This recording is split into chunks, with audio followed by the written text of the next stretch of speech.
चले हैं मक्के में यूरिया डालने के लिए।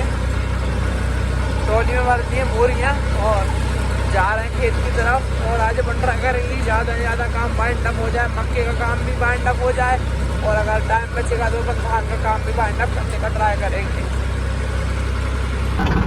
तो ट्रॉली के अंदर भरी हैं बोरियाँ और रास्ता है बहुत ज़्यादा ख़राब वहाँ पे पहुँचने का, पर ट्रैक्टर भी अपना 4x4 है तो इतनी ज़्यादा टेंशन है नहीं। 2x2 ट्रैक्टर होता तो भाई वहाँ पे पहुँचना ही मुश्किल हो जाता। चलो अपन पहुँच जाएंगे, नॉट अ प्रॉब्लम।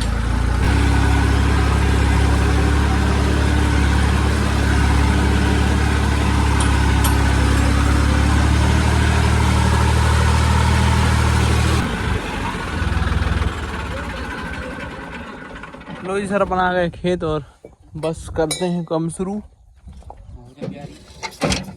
वही बना रखो है कल लाई को जा कोने भले पेड़ है।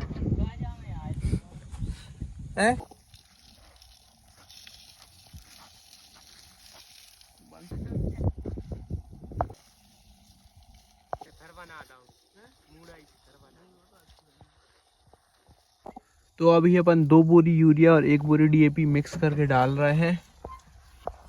और अभी आप मक्के की कंडीशन चेक करो और 5 या 6 दिन में जो डिफरेंस आएंगे वो देखने लायक ही रहेंगे। और इवन दो कि इसमें कल से ही रिजल्ट आने स्टार्ट हो जाएंगे। 5 दिन बाद तो नेक्स्ट लेवल कंडीशन हो जाएगी, पत्ते का साइज बढ़ जाएगा, हाइट बढ़ जाएगी और ओवरऑल ग्रोथ बढ़िया हो जाएगी।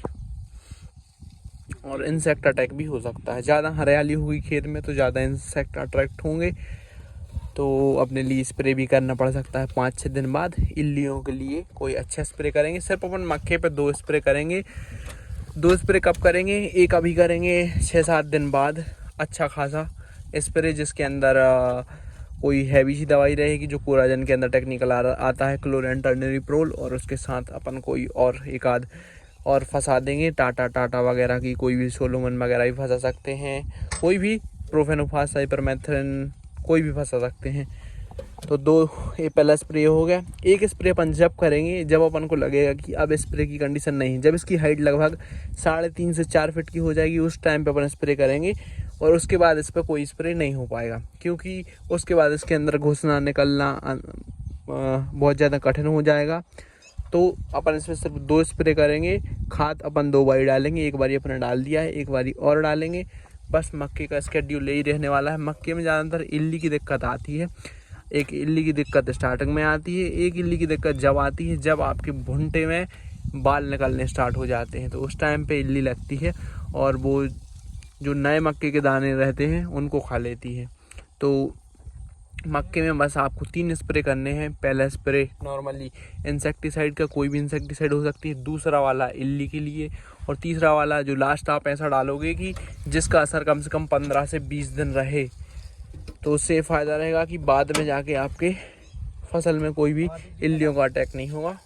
तो लास्ट वीडियो में जब मैंने आपको सोयाबीन की कंडीशन दिखाई थी तो उसकी जो हाइट है वो बहुत छोटी छोटी थी और ग्रोथ भी बहुत कम थी। अब सोयाबीन में ग्रोथ भी अच्छी हो गई है। तो अभी मैं नॉर्थ फार्म में जाऊंगा तो वहाँ का सोयाबीन भी आपको दिखा दूंगा और यहाँ का भी दिखा दूंगा और पूरे फार्म का एक वॉक अराउंड दे दूंगा जब मुझे टाइम मिलेगा तो। और मक्का तो मैंने आपको दिखाई दिया है। और इस बार सबसे कठिन जो खेती होने वाली है वो सोयाबीन की होगी। उसमें बहुत सारी चीज़ों को सोच समझ के स्प्रे करना पड़ेगा। कोई भी चीज़, जो चीज़ अपन ने लास्ट टाइम स्प्रे की थी लास्ट ईयर, उस चीज़ को अपन रिपीट नहीं कर सकते हैं। वो अपने लिए नुकसानदायक भी हो सकती है, यानी कि उससे अपन को घाटा भी हो सकता है अगर अपन उसी चीज़ का स्प्रे कर देंगे इस बारी। लास्ट ईयर ग्रोथ बहुत कम थी, इस साल ग्रोथ शायद से ज़्यादा होगी। तो लास्ट ईयर अपन ग्रोथ बढ़ाने के लिए स्प्रे कर रहे थे, शायद से इस बार अपने लिए ग्रोथ रोकने के लिए स्प्रे करना पड़ जाए। तो लेट्स सी क्या होता है क्या नहीं। अभी तक तो सब बढ़िया है, कोई दिक्कत नहीं है। इल्लियों का अटैक दिख रहा है थोड़ा सा, तो अपन जब मक्के में स्प्रे करेंगे 6-7 दिन बाद तो उसी के साथ साथ अपन उसमें भी स्प्रे कर देंगे। शायद मैं ना रहूँ अपने यहाँ पे, मेरे एग्ज़ाम्स वगैरह स्टार्ट हो रहे हैं 20 तारीख से। अभी वैसे 9 तारीख से होने थे स्टार्ट, पर अब वो 20 तारीख से हो रहे हैं, पोस्टपोन्ड हो गए थे किसी कारणवश। तो अब वो होंगे 20 तारीख से। तो 20 से मैं लगभग 1 तारीख तक वहीं पे रहूँगा, तो शायद कोई ब्लॉग्स ना आए, स्टोरियाँ वगैरह आएंगी। मैं जिम वगैरह जाऊँगा तो आप इंस्टाग्राम पर देख सकते हो जो भी आपको देखना हो। और यहाँ पे भी काम चलता रहेगा, डैडी और भैया करवाते रहेंगे, नॉट प्रॉब्लम। और हो सकेगा तो मैं बीच में 1-2 दिन यहाँ पे आके भी आपको फसल की कंडीशन तो कम से कम दिखाता ही रहूँगा कि भाई अपने फसल इतने दिन की हो गई है, ये कंडीशन है, ये प्रॉब्लम आ रही है। तो पेपर में जब ज़्यादा गैप मिलेंगे, 3-4 दिन का गैप मिलेगा, तो मैं यहाँ पे आ जाऊँगा और आपको अपडेट देता रहूँगा। तो अपडेट के बारे में आप टेंशन मत लो, टाइम टू टाइम आपको अपडेट मिलती रहेगी। और धान का भी मैं आपको बता देता हूँ, धान पे कुछ नहीं करना, बस अभी एक बारी अपने लिए इसमें DAP यूरिया डालना है और एक बारी और डालेंगे, दैट्स इट। फिर अपन इसमें इंसेक्टिसाइड स्प्रे तब करेंगे जब इसमें फ्लावरिंग स्टेज आने वाली हो। अभी इसमें कोई भी इंसेक्टिसाइड नहीं डालना है, कोई ज़रूरत भी नहीं है। अपन उस टाइम पर डालेंगे जब इसमें से फ्लावर निकलने स्टार्ट हों, यानी कि जो बालियाँ हैं वो निकलनी स्टार्ट हों। उसके कुछ दिन पहले जब अपने लिए 1 या 2 पौध में वो बालियाँ निकलनी स्टार्ट होगी, अपन उस टाइम पे स्प्रे कर देंगे। तो उससे क्या होता है कि जो गर्दन तोड़ की समस्या आती है, हर साल आती है, आपकी फसल अच्छी बनती है, सब कुछ अच्छा बनता है, सब अच्छा होता है, लेकिन एंड मूवमेंट पे गर्दन तोड़ा आ जाता है और जो दाने तो बनते हैं लेकिन उनके अंदर जो चावल नहीं बनते हैं, वो दिक्कत आती है बहुत ज़्यादा। एक साल तो अपने लगभग 3-4 एकड़ के एरिया में मतलब पूरा का पूरा ऐसा ही हो गया था, उसमें बहुत कम चावल निकले थे, खाली चावल ज़्यादा निकले थे। तो इस चीज़ के लिए अपन अवेयर रहेंगे, नो प्रॉब्लम। जब वो बाहर निकल जाता है उसके बाद स्प्रे करने से कोई मतलब नहीं है। जब वो बाहर निकलने ही वाला होता है, लगभग धान में 4 या 5 दिन में पूरों में से निकल आते हैं। जो धान पहले लगी है उसमें से, जहाँ पे जो भी आपने गड़ाई है सबसे पहले लगाई थी, उसको जाके इंस्पेक्ट करो, उसको जाके देखो, और उसमें 1-2 जैसे ही वो निकलनी आपको दिखे थोड़ी थोड़ी, तो अब बस आप स्प्रे कर दो गर्दन तोड़ के लिए। और भाई ये फ़ायदा होता है सही टाइम पे हर्बिसाइड एप्लीकेशन करने का। ये देखो यहाँ पे छूट गई होगी मुड़ने वगैरह में, तो अगर अपन हर्बिसाइड एप्लीकेशन ना करते तो आज अपने खेत की ऐसी कंडीशन होती। और फिर हाल अभी ऐसा है कि पूरे खेत काले पड़े हैं, इनमें कोई दिक्कत नहीं है, ये भी कचड़ा सूख रहा है। तो भाई सही टाइम पे डालो। और सही टाइम क्या होता है, जब आपका कचड़ा है वो छोटा छोटा हो। अगर आपका कचड़ा बड़ा हो जाएगा तो उस पर झटका आएगा, लेकिन वो फिर रिकवर कर जाएगा। जैसे इस पर झटका आया है लेकिन ये रिकवर कर जाएगा। तो जब कचड़ा बड़ा हो जाता है तो फिर उस पर कचड़े वाली दवाई अच्छे से काम नहीं करती। कचड़े की स्टार्टिंग स्टेज में ही आपको स्प्रे करना रहता है। आपकी फसल जब 20 दिन के समथिंग की हो, सोयाबीन में 14 दिन से आप स्प्रे करना स्टार्ट कर सकते हो, मक्की में आप 17 दिन से हर्बिसाइड का स्प्रे करना स्टार्ट कर सकते हो।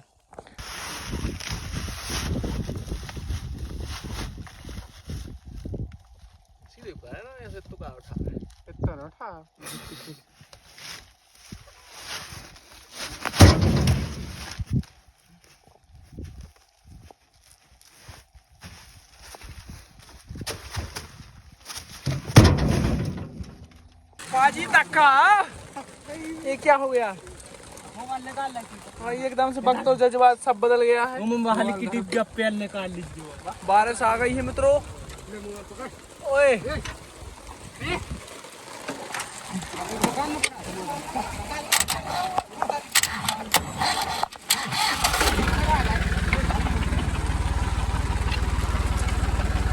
आज आप पहली मेरे इतनी बड़ी बड़ी बूंदों को पानी, अभी तक तो नहीं रोया तो पानी।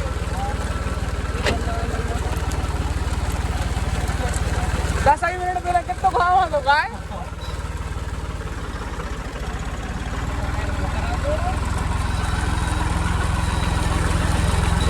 भर जाए आज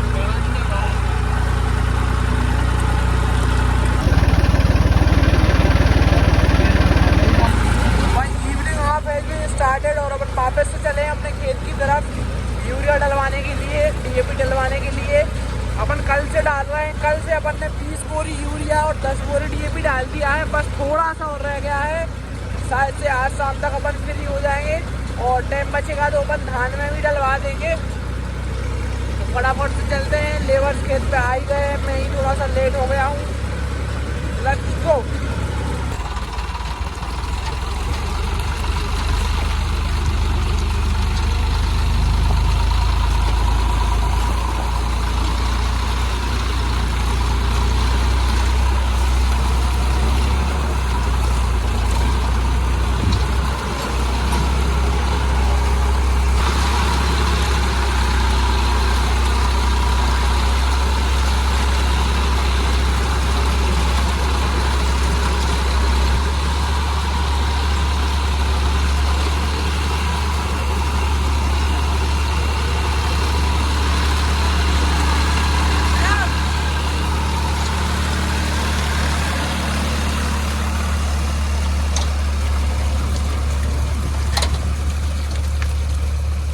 भाई अभी मक्के में खाद डले हुए 24 घंटे हुए हैं और 24 घंटे में ही डिफरेंस दिखना स्टार्ट हो गया है।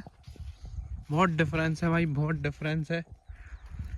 और 4-5 दिन में तो पता नहीं क्या होने वाला है, क्या इसकी हाइट होने वाली है। भाई गन्ने की कंडीशन चेक करो, ये सबसे लेट वाला गन्ना है और ये वाला गन्ना भी आप देखो, हाइट नेक्स्ट लेवल हो चुकी है। इसकी हाइट लगभग ऐसे 5 फीट के समथिंग हो गई, 5 से 6 फीट, और इसकी हाइट हो गई है 7 से 8 फीट। एक ही थोड़ा नीचा है। Going back to the home, और आज अपन मक्के में खाद डालने से फ्री हो गए हैं। कल अपन धान का काम स्टार्ट करेंगे, कल धान में डालेंगे खाद। और भाई कुछ नर्सरी बच गई है और अपने पास कुछ जगह भी है, और मैं सोच रहा हूँ उस धान को उस जगह पे लगा दिया जाए, तो देखो बनेगा तो अपन पडलिंग भी कर सकते हैं कल। लो जी सर, मैंने सोचा कि आप लोगों को प्लॉट की कंडीशन और दिखा देता हूँ कि कैसी क्या कंडीशन है अभी अपनी सोयाबीन की। तो भाई कुछ ऐसी कंडीशन का अपना सोयाबीन हो चुका है। ग्रोथ बहुत बढ़िया है, everything looks all the way fine.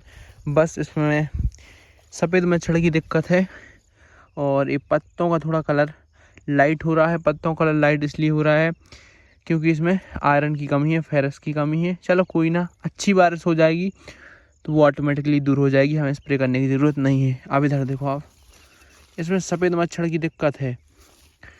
सफ़ेद मच्छर से क्या होगा कि अपना जो येलो मोज़ेक है वो आने के, वो फैलने के बहुत ज़्यादा चांसेस हैं। ये देखो भाई, बोखना बोखनी की हालत ख़राब हो चुकी है। जो अपन ने हर्बिसाइड का स्प्रे किया था उससे बस दूध ही बच गई है और 2-3 टाइप के कचरे और बच गए हैं। तो अब कुछ नहीं है, अब हैंड पिकिंग ही करवानी पड़ेगी। अब अपने पास कोई ऑप्शन नहीं है। ऑप्शन तो है कि अपन इसमें दवाई डाल दें हर्बिसाइड, पर अब अपन नहीं डालेंगे क्योंकि आप देखो, ये देखो इनमें फ्लावरिंग पॉट्स आने स्टार्ट हो गए हैं। तो अब ज़्यादा टाइम नहीं लगेगा इनमें फ्लावर लगने में, बहुत जल्दी फ्लावर लग जाएंगे। और जो भी अपने प्लॉट्स हैं सभी काफ़ी ज़्यादा इम्प्रेसिव हैं। अब अपन इसमें 1-2 दिन के अंदर एक मच्छर के लिए या तो अपन थाइमेथाक्सम डाल सकते हैं या तो फिर कोई अच्छा सही का टेक्निकल देख सकते हैं। तो मच्छर के लिए, सफ़ेद मच्छर के लिए स्प्रे करेंगे। उसके बाद उसके साथ साथ एक इल्ली के लिए स्प्रे करेंगे। अभी इल्लियाँ इसमें है तो नहीं, कहीं भी ज़्यादा पत्ते कटे नहीं दिख रहे, थोड़े बहुत दिख रहे हैं तो ये पुराने पत्ते हैं जो कि कटे थे। फिलहाल इसमें इल्लियों का अटैक नहीं दिख रहा है, लेकिन फिर भी अपन इमामेक्टिन डालेंगे ताकि इन फ्यूचर इल्लियाँ ना आए अगर कोई भी क्लाइमेटिक चेंज होता है तो। और तो भाई ऐसी कुछ कंडीशन है अपने नॉर्थ फार्म की। अभी मैं साउथ फार्म भी जाके आपको दिखाऊंगा। ये देखो भाई अपना खेत है और ये नेबर्स फार्म है। इसकी आप कंडीशन चेक करो। और ये जो खरपतवार इसमें से मरा है, ये अपनी दवाई उड़ के यहाँ पे आ गई थी तो उससे मर गया है। मतलब अपनी दवाई अपन ने डाली इधर थी, हवा ऐसी चल रही थी तो आधे खेत तक उड़ गई है, तो आधे खेत का कचरा तो इनका वैसे ही चला गया है। लेकिन आप डिफरेंस चेक करो कि भाई ऐसा हम लोगों ने कुछ अलग से नहीं डाला है, सिर्फ अपन ने इसमें वीड कंट्रोल किया है। यानी कि कचड़े को अच्छी तरीके से आप कंट्रोल करोगे तो आपकी सोयाबीन में अच्छी ग्रोथ आएगी और कम से कम इंसेक्ट अटैक आएगा। ऐसा नहीं है कि अपने में नहीं है भाई, ये देखो अपने में भी है इंसेक्ट अटैक। और अभी अपन एक स्प्रे और करेंगे लो डोजिंग का, इसके बाद अपन एडवांस और हाई डोजिंग पे आ जाएंगे। जैसे अभी अपन, जैसे ये दवाई हैं प्रोफेनोफास, साइपरमेथ्रिन, इमामेक्टिन और जो लो लेवल की दवाई हैं इनका इस्तेमाल कर रहे हैं। जैसे ही अपन ये जो अपना सोयाबीन है ये 30 से 35 दिन पार करेगा तो इसमें अपन क्लोरेंट्रानिलिप्रोल, टेट्रानिलिप्रोल ऐसी दवाइयों का इस्तेमाल करना स्टार्ट कर देंगे। वैसे नाम बताऊं तो जैसे सोलोमन है और अपनी कोराजिन है, इन सब चीज़ों का मैं इस्तेमाल करना स्टार्ट कर दूंगा। तो ये हाई लेवल की दवाइयाँ होती हैं, इनकी थोड़ी कॉस्ट भी ज़्यादा होती है। मेरी कंडीशन पे मत जाओ यार भाई, 3-4 हफ्ते से बाल नहीं कटाए हैं। 3-4 हफ्ते तो नहीं हुए होंगे, 2-2.5 हफ्ते हो गए होंगे। तो अब मैं जब सागर जाऊंगा अभी कुछ दिन बाद, तो तभी कटाऊंगा सोच रहा हूँ। अब अपन चलते हैं अपने साउथ। और ये देखो भाई यहाँ पे गेहूं की फसल लगाई गई है।